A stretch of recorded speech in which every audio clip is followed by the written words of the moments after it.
Let's move on. Joe Biden on his holiday in Ireland. His official trip to Northern Ireland and Ayr.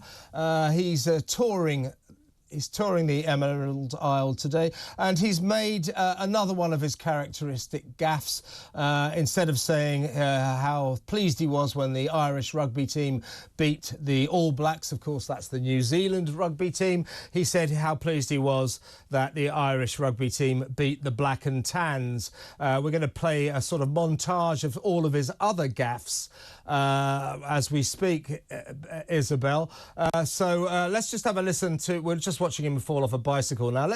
And in a little while we'll hear his Black and Tans. But this is quite a gaffe to make in Ireland, isn't it?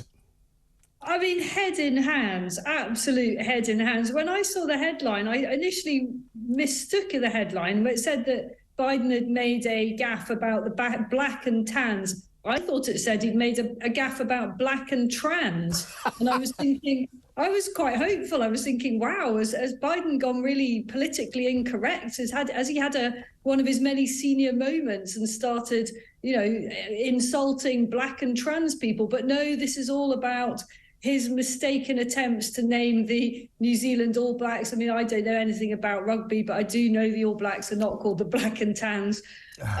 Look, it's just a succession of, foot-in-mouth moments for the president. I think the optics of this visit have been pretty dire. I think Downing Street will not be very happy at all. That's putting it mildly, about some of the images that came out of yesterday.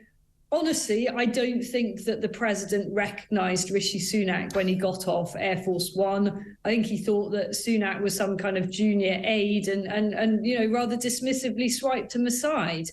So the sooner the president gets back to the US, the better. I don't think his presence does anything great for all the very difficult issues that are still to be resolved. The DUP have made it very clear they're underwhelmed, to say the least.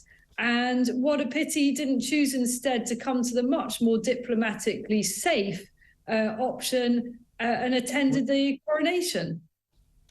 Now, listen, we're going to play, Isabel, if you don't mind, we're going to play the Black and Tan gaffe and a few others as well. So let's have a look at Joe Biden at his best. The town of Rolling Stone will be back and will be with you every step of the way. And what did I say? I said Rolling Fork, Rolling Stone. I got my mind going here. And whether it's the United Kingdom or just today, we've got news that Rashid Sunak is now the prime minister. Places that have offered the $100. That'd be really good. I'd go back and get vaccinated 3 times. You gotta say hi to me. We go back a long way. She was 12, I was 30, but anyway. You see this tie I have with a shamrock on it? This was given to me by one of these guys right here. Was a hell of a rugby player, and they beat the hell out of the Black and Tans. Oh, God. This thing is, Isabel, I don't want to be disrespectful to a man in his winter years, but he's an embarrassment, isn't he?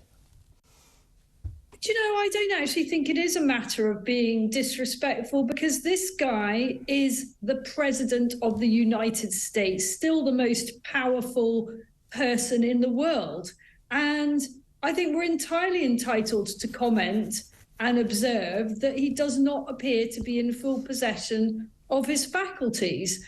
And I have to say that if he were a Republican president shambling his way through these events, getting so many things hopelessly wrong, delivering speeches that are virtually unintelligible, I think there'd be an awful lot less fuss. But the Democrats over in the US are curiously quiet about the fact that they seem to have chosen somebody who is really health-wise questionably fit for that office. Indeed, and we should stress that the Black and Tans were not a rugby team. They were British cops who were employed by the Irish to keep the rebellious Irish in check, and they went over to Ireland. They were mostly former British soldiers, and they were notorious. I mean, they beat the hell out of the Irish, they tortured them, they kneecapped them, and they killed them. So to bring up the subject of black and tans when you're talking about a rugby team is a gaffe, even by his standards, on a very high level.